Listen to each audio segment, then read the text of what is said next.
Hey guys, Courtney here.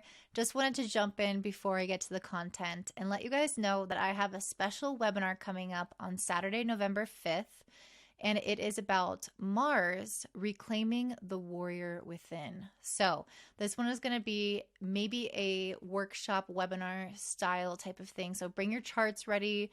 If you have questions, of course, come prepared with those. But we're going to be taking a deep dive into looking at Mars and how it will develop in our childhood, and basically how we can kind of take back where we may have been suppressed in some ways in regards to our autonomy, our will, our anger, our assertiveness, our ambition, our masculinity, our entrepreneurial self, our physical self. Those are all aspects of Mars that can be either underdeveloped or suppressed or really supported in our charts. And if you want to learn about the side of yourself and learn how to bring it into balance, then definitely check this one out. It's very near and dear to my heart, so I hope to see you there. The link for that is down below, and I hope you guys have a great day. Hey guys, this is Courtney from Willis Bloom, and today we have a very important and special topic about planets in combustion. So, if you are relatively new to astrology, or even if you're not, you might not know this. So, essentially, what combustion means is that a planet is too close to the sun that it loses visibility. And actually, if you look up at the sky, if you have a telescope, not a super major telescope even, you can see with your naked eye all of the visible planets, which I'm going to list now. So moon, which is actually a luminary, but regardless, obviously you can see the moon, and you can see Mercury, you can see Mars, you can see Venus, Jupiter, Saturn. Am I forgetting any of them? I think that's it. And so essentially what happens is when one of those planets are next to the sun in the sky, when you look up, you can't see it anymore because the sun is so bright. Its rays shine so bright. And this can have a blinding effect on that planet within your natal chart as well. So every planet has its own signification. So for example, Venus is a relationship planet. And it also has a secondary signification of whatever house or houses it rules in your natal chart. So Venus is the planet that rules over the sign of Taurus and Libra. So let's say you're an Aries rising, you have Taurus on the second house and Libra on the seventh house. So now Venus is the planet in charge of your second and seventh house, which is money and relationships. So the reason I know I'm moving really quickly. So if you don't have these basic foundations, this video might be a little bit quick for you, but you can go back and maybe watch some of my other previous ones.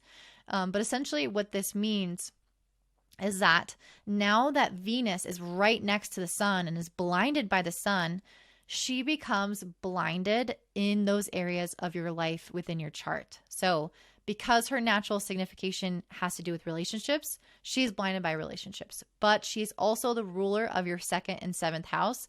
So she's also blinded to the topics of money and, again, relationships. So that means that that area of your life is going to look a little bit different than if she were not in the light of the sun.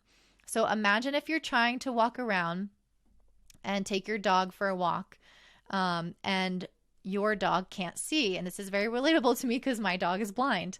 And what happens is the dog is going to bump into everything. She's not going to be aware of what's around her and what's happening. And that's sort of how this planet will be in your life. You may lack awareness around something to do with the houses that planet rules. So for Venus, if it's ruling your second and seventh house, you are going to have blind spots around these areas. And this could look like you not knowing where your money is going every month. You're spending and you're trying to budget, but it somehow just slips through your fingers and you lack awareness. Or it could look like a partner cheating on you, or something coming out of the blue, out of nowhere, or dating somebody that they turn out to be different than what you expected. So these are just some examples that are negative, and it doesn't always have to be negative because there are definitely benefits from having a planet combust the sun, but there are typically hardships associated with it as well. And the reason being is because the planet is not only blinded by the sun, but it's also burned by it. You don't want to walk that closely to the sun or be outside for a super long time on a really hot day. there are kind of negative consequences. Although you may get tan, which is nice, and you may kind of feel like the energy from the sun, there are also negative effects of being burnt. And so we're going to kind of talk about this today, and we're going to talk about each specific planet and how that might relate to your life and your chart. But just remember, this is going to affect your birth chart.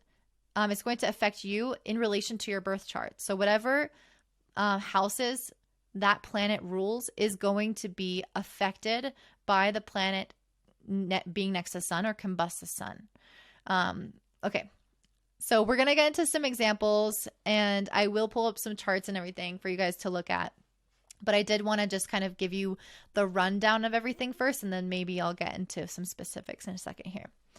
So what's interesting about a planet that's combust, in the Vedic tradition, they considered that a planet combust is both weakened and pronounced.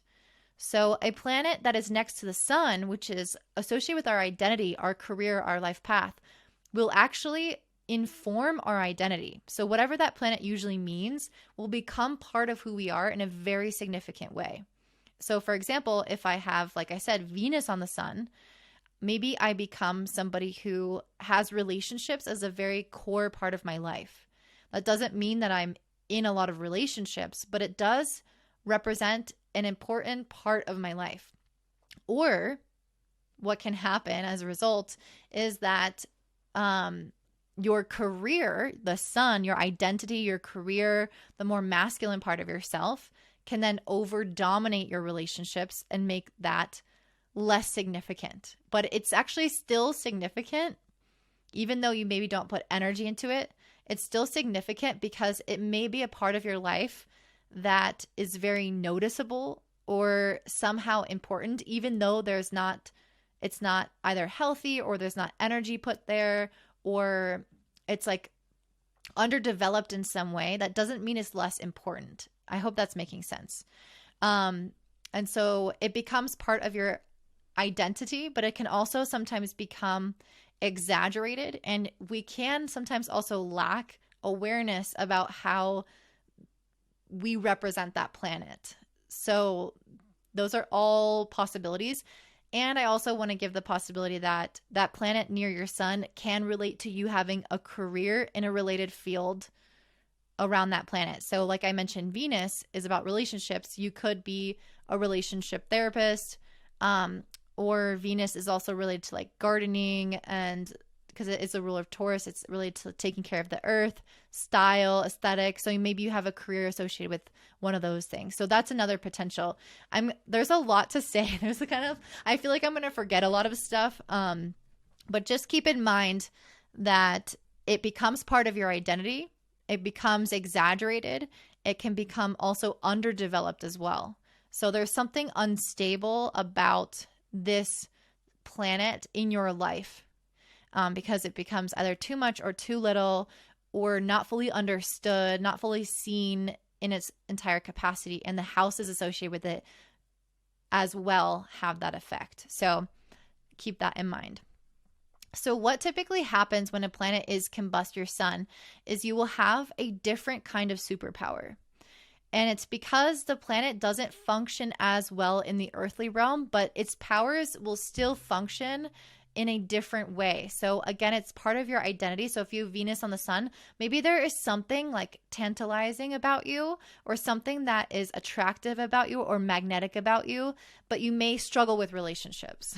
So it's like you may be very liked, but then you also may be a loner, and you also kind of take yourself out of the equation, or you over-identify with relationships, like I said, because it can be exaggerated. So it becomes part of your identity in that you are magnetic and attractive to people, because that's what Venus does. But then at the same time, so that's your superpower, but then at the same time in the actual real world, that might be an area that's difficult for you. And so that's where those superpowers don't always land into the material world. There can also be something really like unseen or hidden about these planets in your life. You might be somebody that, especially in those areas of your life, you want to operate behind the scenes. You don't want people knowing or talking about this area of your life, especially which houses it rules. or you may just be like more of a loner in that specific area of your life. There's a sense of privacy or not wanting to share everything or being very inward about that experience in your life. And that's just kind of what happens. So it's going to be not considered combustion. Let's talk about what combustion is. I've already mentioned the planet being right next to the sun, but what is considered right next to the sun? Well, we're typically looking at like 7 to 8, maybe 8.5 degrees away from the sun. So let's say I have my sun at, 5 degrees of Scorpio. If my Mars is at 10 degrees of Scorpio, or even a little bit more, then my Mars is combust. And it is not considered combust if it is very, very, very, very close to the sun within 17 minutes. So let's say you have your sun at 8 degrees of Scorpio and your Mars at 8 degrees of Scorpio. Now your Mars is not combust, it's cazimi, which means that it's in the heart of the sun. And so this will have a different effect because it tends to make it more favorable. There is more of a possibility of redemption. Although I personally believe that you will still experience the combustion and some of the things that we'll talk about in a minute. You may have more favorable outcomes as a result of having them so close. And I believe Elizabeth Taylor is a good example of this. So I'll have to use her chart as an example. So cazimi is when it's super, super close. And this is considered favorable because the sun is the king of the zodiac. And so when you're sitting right up next to the sun, it's almost like he's whispering in your ear and giving you special favors or instructions that's going to help you in your life.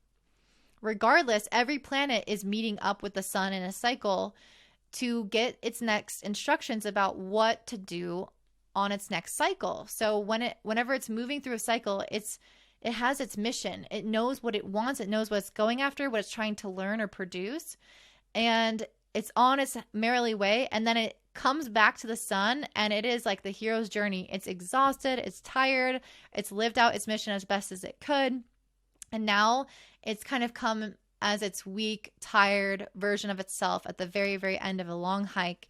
And it's asking for its next instructions from the sun. And so it is that kind of weakness in which it inhabits in a sense. But there is still the king giving it its order. So there is still kind of it's still indicating that it's somehow a superpower because it's connected with the king or your personality or your identity. So there's still some kind of like superpower there, although the planet is weakened and tired and everything of that nature. So I hope that this is making sense so far. If you have questions, please leave them in the comment box and I can definitely answer those for you.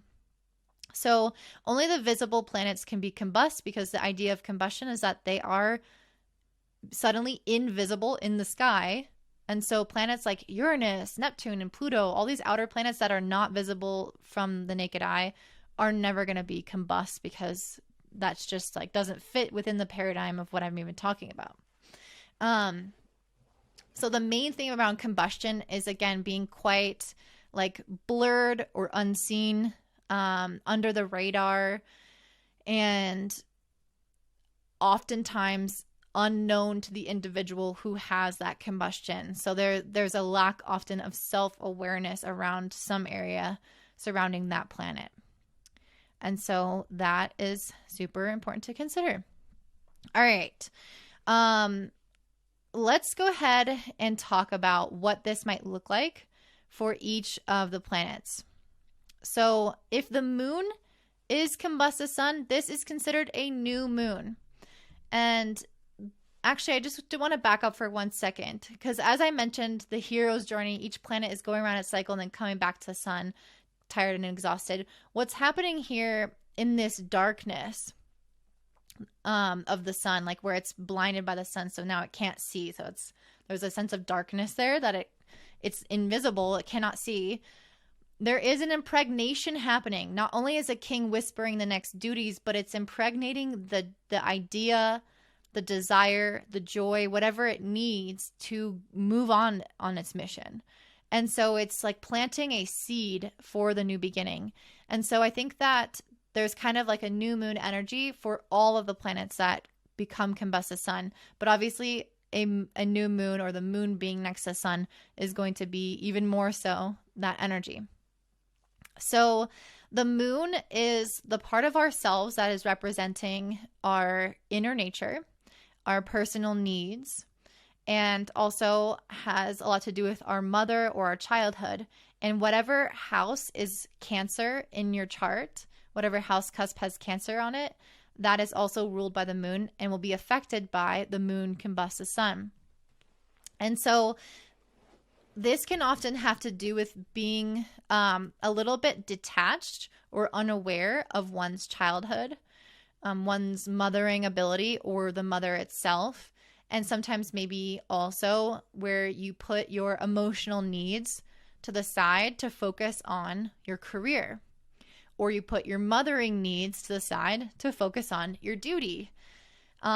This can often be the case, as well as maybe there being more inner alignment with these two areas of your life, which is the gift here.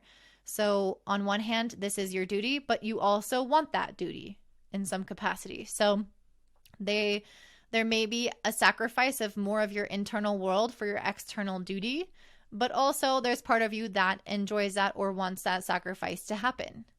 And so it doesn't feel as difficult as some of the other planets combust the sun. And so basically an example of this would be somebody who goes out into the world and lives out their career and maybe doesn't necessarily always stay home to take care of the children in certain ways. And so they may be more of a detached mother, or not nurturing and mothering themselves in maybe the same way that they would if they didn't have their moon next to the sun. So that's one example. If we have Mercury, which is representative of our thinking or our processing of information, if this is combust the sun, which is very, very common, very common, and that's because Mercury is always within a sign and a half, I think, if I'm not mistaken, or 2 signs of the sun. So they're always traveling really close together. Sometimes Mercury goes faster.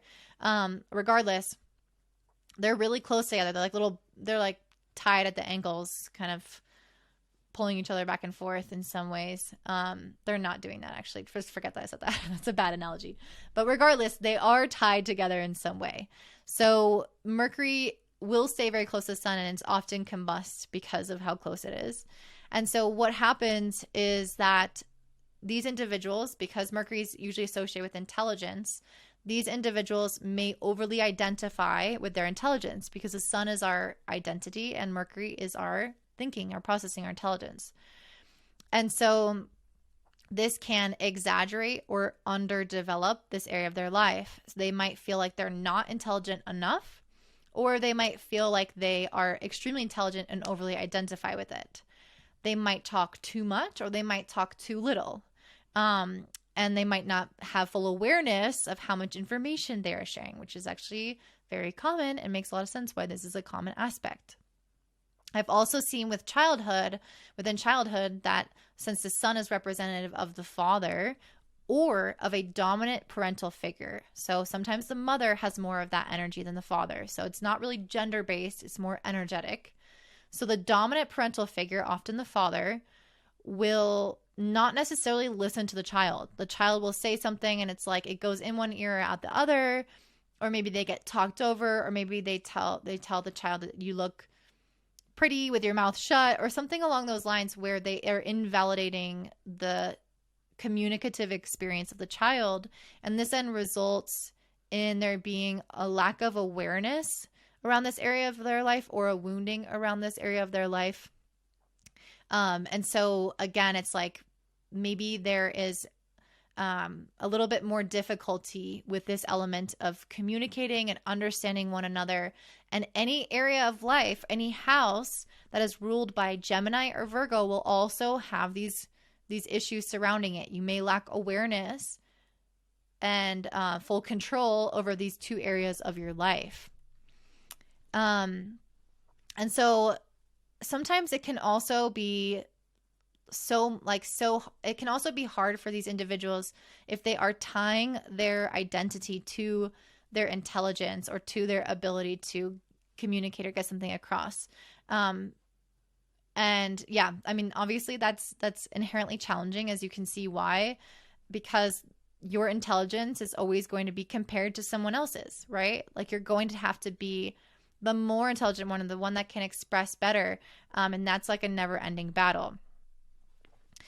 Mercury is also a planet associated with adaptation. So this will really depend on the context of the entire chart, but there may be areas of your life where you're less adaptable because of this combustion. But again, this will really largely depend on your chart. If you're a Gemini and you have a lot of mutable signs and, placements of planets in your chart, it probably won't apply to you as much. So context is key here, guys. If you ever want a reading from me for that context and to kind of take everything into account, there's always like different weights to everything that really matters.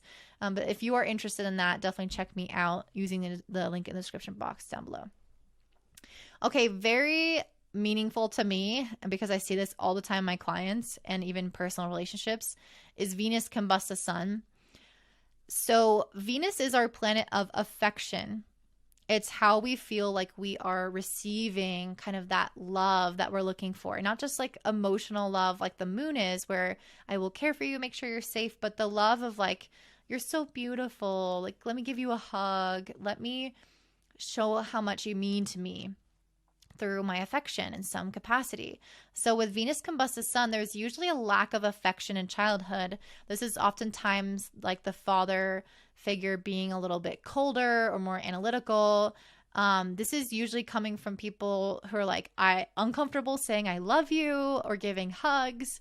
They may just have this kind of more distant experience, and this will range drastically for people, but for some people it might feel like I never got love from my father. He was absent or he wasn't there emotionally. Or it could be I knew he loved me, but he was very practical and he kind of never said anything about it. I just kind of knew.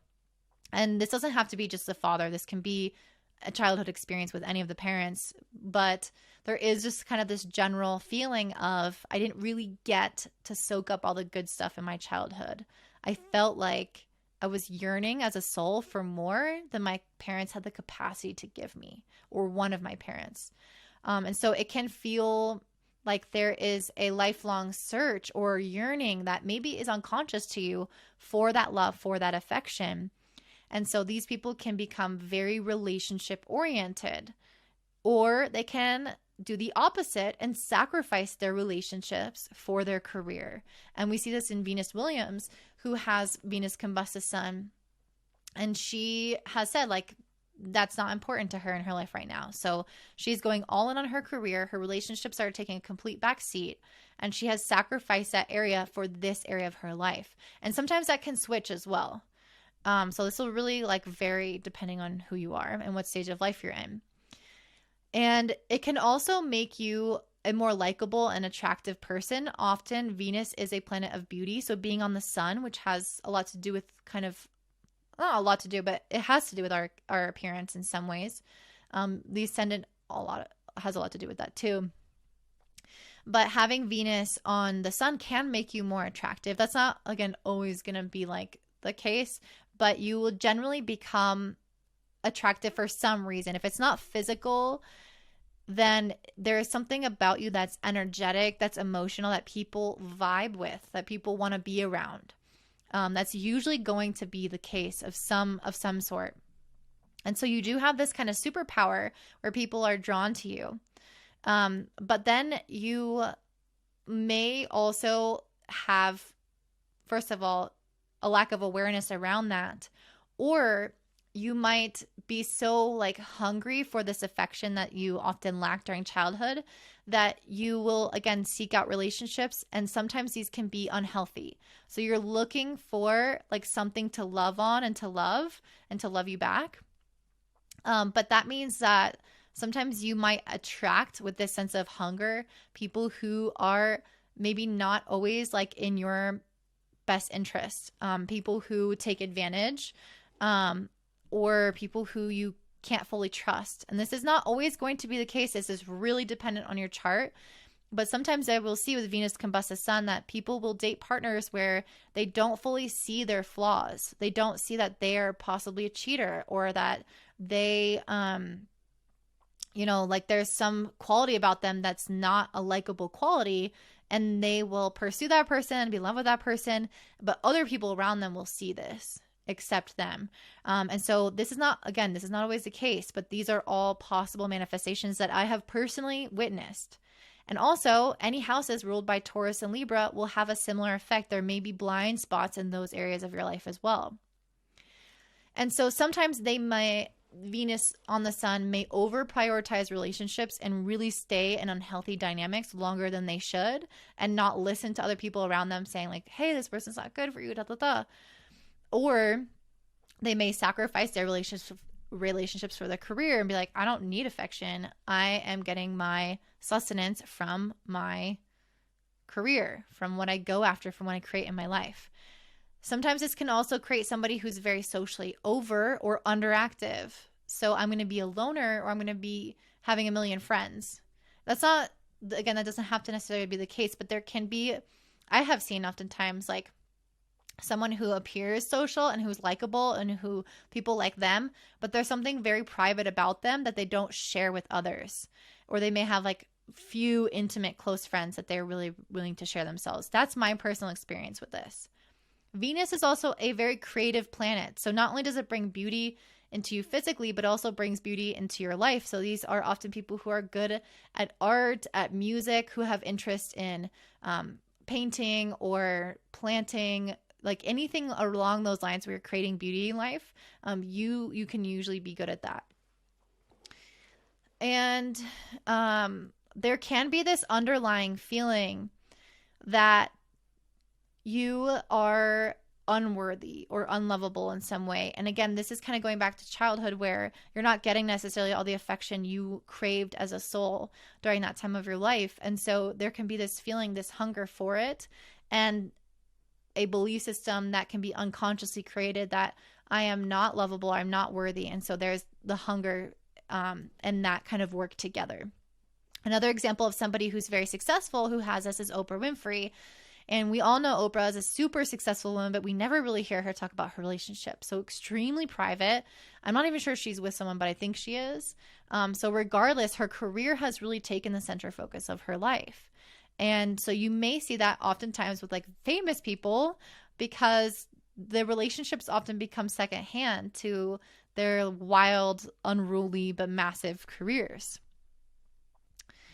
And yeah, so again, when we look at planets with combusted sun, they're going to be highly subjective. So that person has a very subjective experience and has trouble like looking from the outside in about what that experience is like. So they may not see this all about themselves and their relationships. If you tried to address this with them, they might not resonate with it entirely. Mars combusted sun. I also have a very intimate experience with this with loved ones. So this is interesting. These energies combine easily, but can also be a little bit challenging as well, because they're both fiery planets. Mars is super fiery, so is the sun, obviously. And so what happens when you have fire on fire, it just amplifies this within yourself. So this also relates to other planets combusted sun, but especially with Mars combusted sun, because Mars is a malefic or challenging planet. You can see health conditions associated with this planet. And so Mars is irritation, inflammation, a lot of heat in the body, a lot of heat in the body. If you have Venus combusted sun, there are going to be, I forget what Venus rules, but there may be whatever, like sexual organs. So basically ovaries, eyes, generative system, water and phlegm, kidneys, flesh, skin. All those things are Venus. So Venus combusted sun, you could possibly have some health things going on with that you're not fully aware of. I don't like talking about health with astrology because that's not my forte. Medical astrology is a whole branch that I have not fully studied. So moving on, you may have inflammation with this, with Mars combust the sun. I know somebody who has this in the 6th house, and he has like a very irritated stomach. His stomach is never fully settled, and the 6th house has to do with our intestines, and our stomach, oftentimes, like Virgo. And so, yes, it's inflamed. So this can be helpful in kind of understanding, like, why is this happening, and maybe what can I do in my life, my lifestyle choices, to then bring the heat down. So this can manifest on a physical or an emotional level, and often both, because emotionally you can be maybe more temperamental, you can be fiery, you can become a little bit more aggressive, very enthusiastic, maybe rough, passionate, all the kind of Mars energy. Mars is our animalistic side. So this becomes part of your identity. You become like able to express that more kind of willful side of yourself. What's interesting though is that Mars is also being blinded by the sun, and the sun, being our father, can associate with having some kind of strong dominant parental figure in your childhood that didn't allow you to fully express your will. So for example, let's say as a little kid, you wanted to do this one thing, or you wanted to express anger, or you wanted to be wild and messy, or whatever it was. That parent was like, no, you can't do that. No, you can't express your wild, messy side. No, you can't express anger. No, you can't do that thing. No, no, no, no, no. And what becomes internalized is my will is bad, or my will is not allowed. And it can create this negative relationship with being assertive and taking action. And what it does is it becomes exaggerated and underdeveloped or unhealthy at the same time. So on one hand, you might really want to assert yourself and really don't take well to being controlled because you're very fiery. You had the experience in childhood. You're like, F that, I'm not going to deal with that. And on the other hand, you might at times not be assertive enough. You might not make decisions quickly enough because Mars is our ability to take action, to move forward. You might hold yourself back and be uncertain because Mars is also related to our confidence. It's the masculine, it's the willpower, it's the ambition, assertiveness, even sexuality. All of those things can have some kind of like stifling or delay around them. And any houses ruled by Aries or traditionally Scorpio may have similar effects to this as well. And so one of the really good things about this is to use this as a physical outlet because Mars is a very physical planet. So while you may kind of struggle with making decisions or moving things forward, or even sometimes expressing anger in a healthy way, maybe it's too much, too little. If you're feeling all those experiences, channeling it into a sport or a risky activity can be very helpful. So I see people with this placement, they are in law enforcement, they are going to be the race car drivers or the athletes. They are in some type of risky kind of physical outlet, or maybe one where they're protecting people, because again, sun is our career. So many of them will be interested in careers like that, and they can then channel the energy into that direction. Like, I'm going to go into law enforcement and protect people, and this way it might not manifest as me struggling with certain things in my life. And so that's one area in which they would benefit. Also, there is a desire to just express aggression in general. So things that make you go really fast, like skiing, skateboarding, snowboarding, driving, all those things can feel like stimulating, exciting, and aggressive a little bit, and a little bit scary. It's like getting your adrenaline going. This is what this placement does. It has a high intensity of adrenaline in a kind of constant way. And that's why there's so much heat in the body. Imagine if you had constant adrenaline, you're like constantly ready to go, constantly ready to fight. Like, there's part of you that is just overstimulated and maybe very anxious as a result of this, which is totally normal if you have this placement and you're like super high anxiety. You need to channel this into physical outlets. You have to get a certain amount of exercise every day, take a certain amount of risk in your life to get this energy out of you, because it's just building and within you. And you may have an unhealthy relationship with this energy, with your sex drive, with your passion, with your ambition, but also with your anger. You may feel like it's stifled. You may feel like it's over the top. And so it's about kind of, again, finding a way to you work with this energy without it kind of controlling you is going to be really important. You may also go through depressive episodes if you're going through difficult transits to these planets, because as I mentioned, Mars is our confidence. And so and it's like our energy and our fuel and all of those things to move us forward. So if you, for example, are going through a Saturn transit to these planets, it can feel like you are really stopped in your tracks and like you are not confident in your decisions and you just emotionally are not moving forward. So it can kind of be difficult. And so, yes, it's one of the more difficult aspects to have, essentially. Also, there can be a very strong leadership ability here as well. So the thing about Mars is that there's something a little bit rebellious. It has kind of Uranus energy where it wants to do what it wants to do. And so having Mars with the sun can indicate that there is part of you that doesn't take well to being controlled or defined or put in a box or told what to do. And so coming into some kind of leadership position, having a little bit more control over your life, even working in business, for example, working for yourself, can be really beneficial for Mars combust the sun. So for these people, I'm just going to wrap up with that. You really want to be aware of your relationships because Mars is a planet that tends to divide people, push people away. And so whatever area where Mars rules, so whatever house has Aries and Scorpio can be affected by this, but anywhere in your life, really. You may find that you can push people away or you can get angry or uncontrolled, have so much energy that it pushes others. And so it's really, I think, gaining awareness, since you may have a lot of unconscious stuff happening here, how your fieriness impacts others, is going to be important. All right. I can go on and on. I'm just going to move on, though. Jupiter combusts the sun is not necessarily something that I ever see as a bad thing or very difficult. Jupiter is such a good planet that it tends to give us a lot of blessings when it's with the sun. It has actually a very similar energy to the sun in its kingliness. And so I think that they're kind of more like brothers and friends rather than the sun outshining and competing and over dominating Jupiter. Generally, what I see from this is that people are extremely optimistic and maybe like kind of overly optimistic. So they're like, oh, everything is possible. And this can be really beneficial though. Like generally being optimistic is not going to hurt you.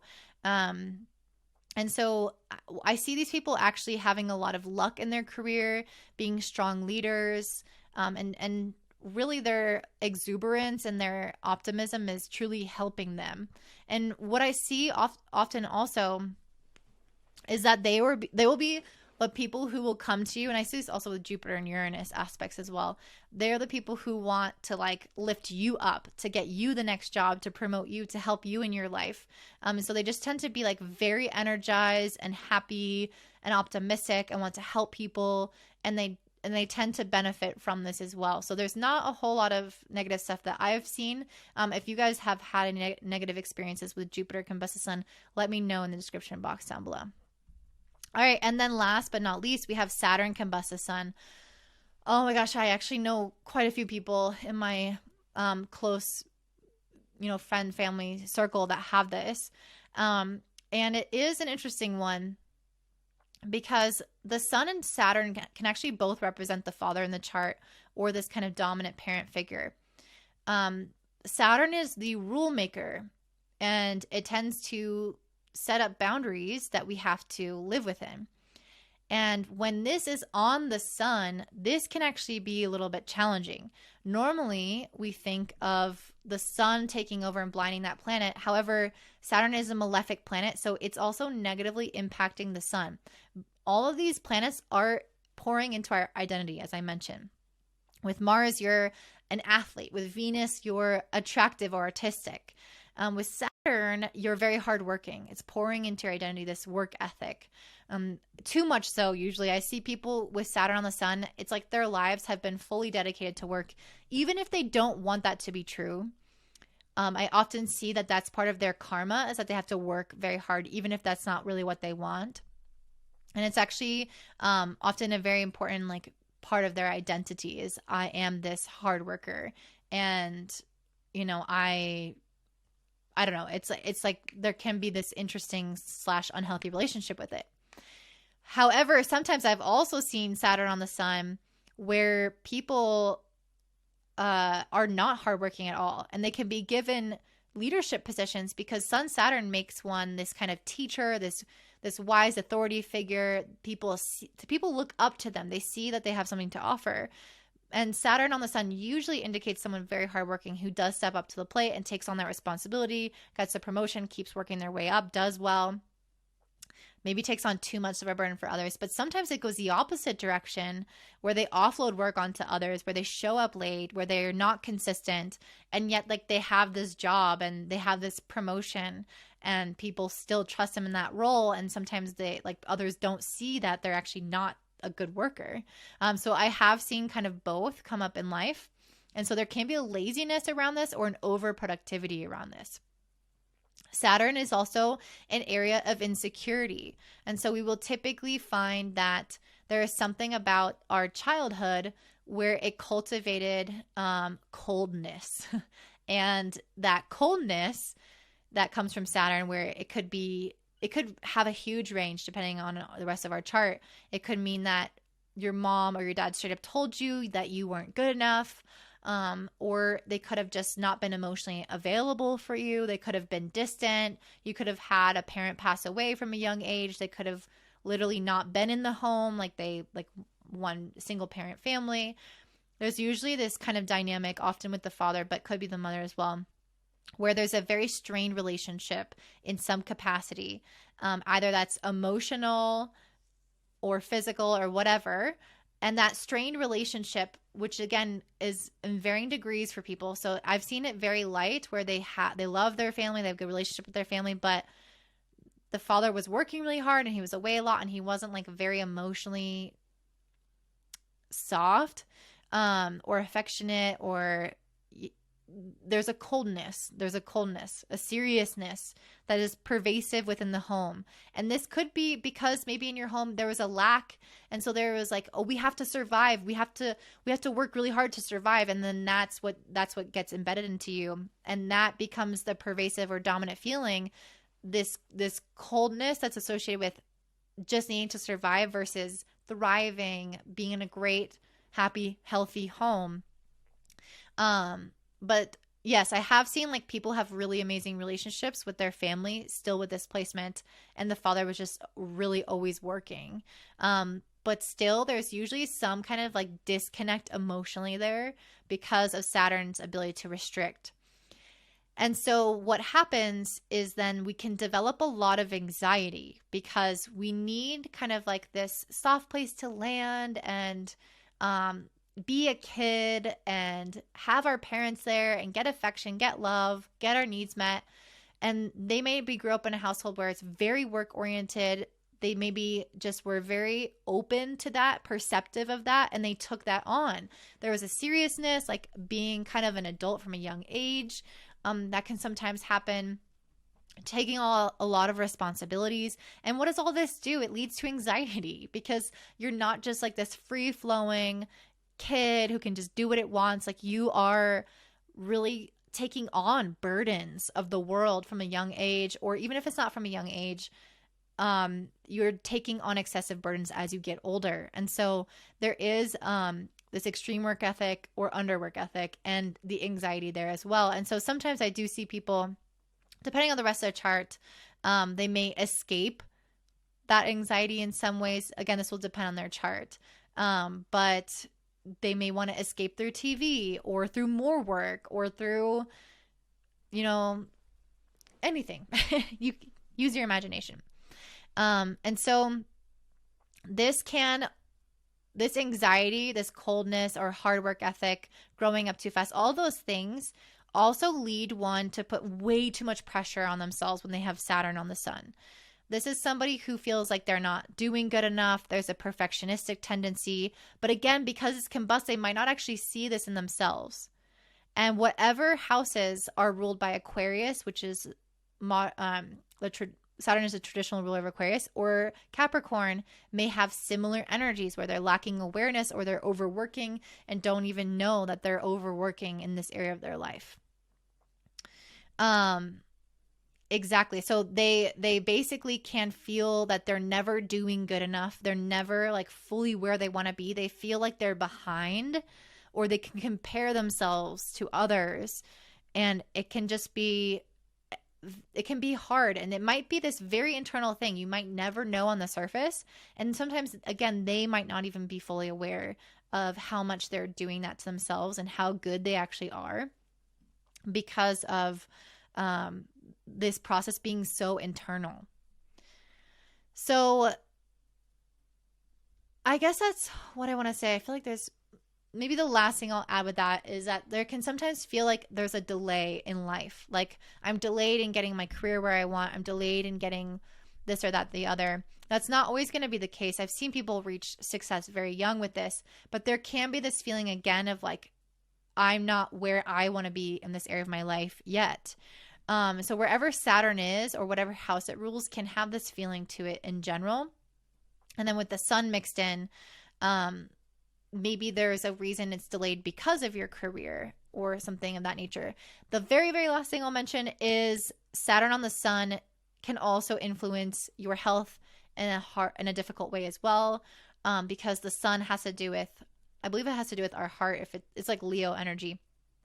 So anyway, the Saturn is a malefic and can negatively influence the sun. So there can be some health things that come up with that, with bones or your heart. I'm not going to get super into that because, again, I don't like talking about it, but there is that if you want to do more research.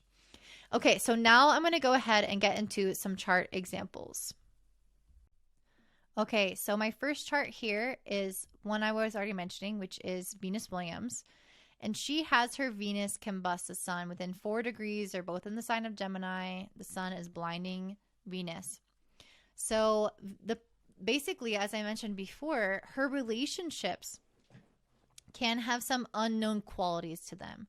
So they become basically areas which are kind of inaccessible or unconscious to her.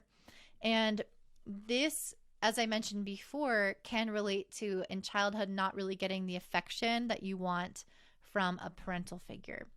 And whatever areas of life associated with Venus can also have some similar distortions and can experience the sacrificing to her career like the sun does. So Venus is the ruler of her first house and of her 8th house. So we know that she might sacrifice her relationships for her career, but she might also sacrifice or have blind spots in the area of 1st or 8th house matters. So, for example, the 1st house is associated with the self. So she may have some blind spots about herself. There may be ways in which she doesn't recognize her own decision-making, her own patterns, and Pluto in the 1st house as well is also very unconscious planet. So there's an indication here that there could also be aspects of her personality that might be a little bit controlling in relationships that she maybe isn't aware of. That's a potential. I don't know her, so I can't say for sure. It also rules the 8th house. Lastly, the 1st house is, and the ascendant has also to do with our health and our body. So there could be elements of her physical health that she becomes aware of later in life that was unknown to her. The 8th house tends to be vulnerability and shared resources and investments. So there may be areas, this may be an area of her life in which she has some lack of awareness. So let's say she got into a relationship with somebody and they got divorced, or before they got divorced, she might be like, we're never going to get divorced. Everything's going to be great forever. And then with the 8th house, they may get a divorce and she may lose a bunch of money, especially with Chiron here, and be unsuspecting of that because of Venus ruling this area of her chart, being blinded by the sun. Another example of this is her insecurities being a really driving factor for her relationships not working out, or for her not being in a relationship at all. And I say that especially because Chiron is a planet where we or asteroid where we find our fears and insecurities along with Saturn. And so the fact that it's in the 8th house and Venus is also ruling this house can be an indicator that maybe within her relationships, her insecurities play a much bigger role. Her fear of letting go of control or of being manipulated in these power dynamics, not really trusting and being willing to open up to people. These things can play a much bigger role in her decision making to sacrifice her relationships to her career than she is owning up to or aware of. So that's just one example. Let's take a look at another.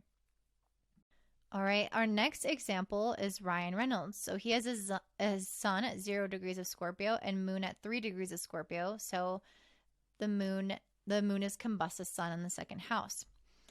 So in this case, we can see, just like I was talking about earlier, where there can be a sacrifice towards a career from what the moon represents. So we can see this also with Queen Victoria, who, even though she had a ton of children, was very much the ruler of the monarchy. And so we can see this here with Ryan Reynolds, where I know that he is a dad, but there may actually be in some ways a prioritization or sacrifice of his dad roles that he experiences for his career. And he might feel this, or it might just be this unconscious pattern. And because this is in the 2nd house as well, there is a heavy emphasis or desire focus on material stability and achievement. And so he is going to be very driven to achieve his goals. The moon, as I mentioned, is our needs and our security, and it can also be related to our mind as well, like what we are driven towards through our mind to meet those needs. And so our emotional responses, for example, is a good example, is an example of this, because we emotionally react to what we think. Mercury is also the mind, but in a more like logical way, where the moon is a subjective mind. So the moon being combust the sun here is also indicating that it's almost like he can override how he feels or prioritize his career above how he's feeling. And that becomes his mind, like where his mind is at. So it makes his goals fortified or even more important, which is again why you might sacrifice some of these moon tendencies. The moon is also the ruler of the 11th house.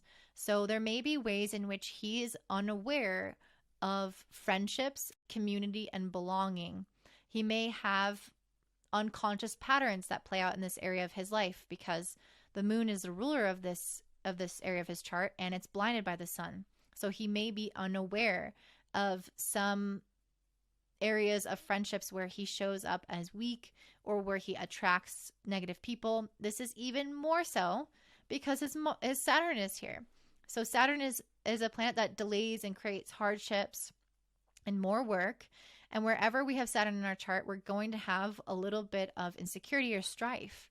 And so on top of this, so his moon is already meaning that he's not fully understanding his relationships or his sense of belonging. This is an area that can be confusing for him, or that he's completely unconscious of, or that his career has sacrificed his ability to have friends. It could very simply be that because of his career, he really has had trouble making true friends. He has very few friends. Maybe he's very loyal to them, but they were hard won with Saturn in this house.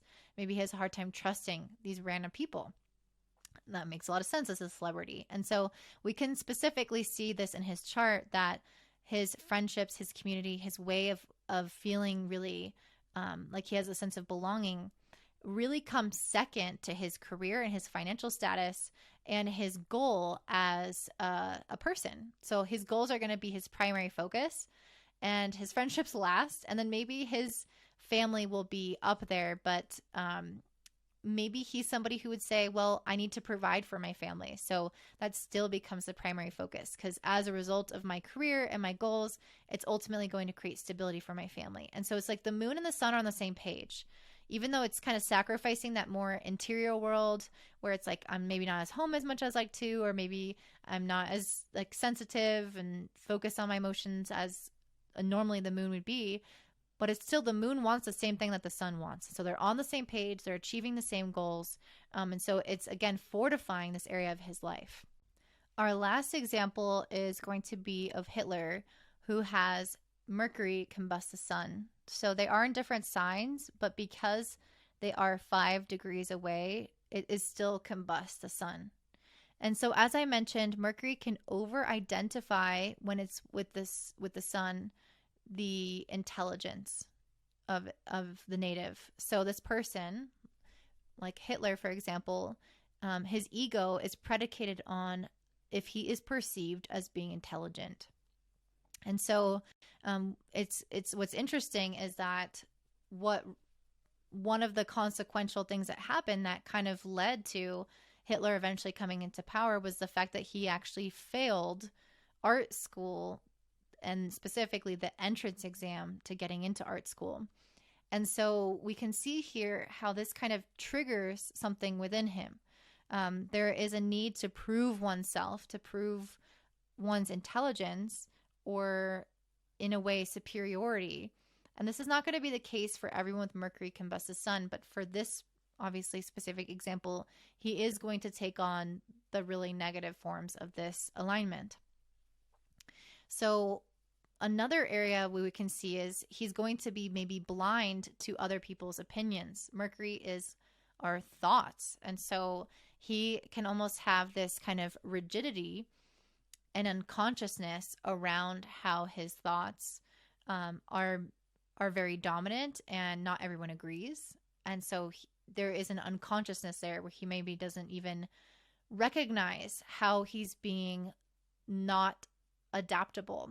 And it's specifically related to areas of spirituality and beliefs and the universality of all, because Mercury is the planet that rules the 9th house in his chart and the 12th house, which are actually both religious and spiritual houses, associated with our beliefs, associated with our love for everyone, our optimism in life.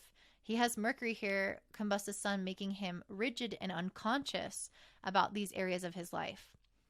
Interestingly enough, also, the 9th house is the house of higher education. So his failure to get into the entrance, or his failure of the entrance exam to get into art school, can possibly be seen from this combustion here, where this area of his life isn't really well taken care of by Mercury. And so because of that, it's an area in which he is lacking or struggling with in some capacity. And so we can just see, I mean, there's so much to say about his chart that is indicating why he became so evil and did such atrocious things. But this is a very small indicator of kind of the mindset behind him, how someone can become dogmatic and not adaptive, and how they can become unconscious about how they're like this, and how they may be putting way too much emphasis also on how intelligent they seem to others.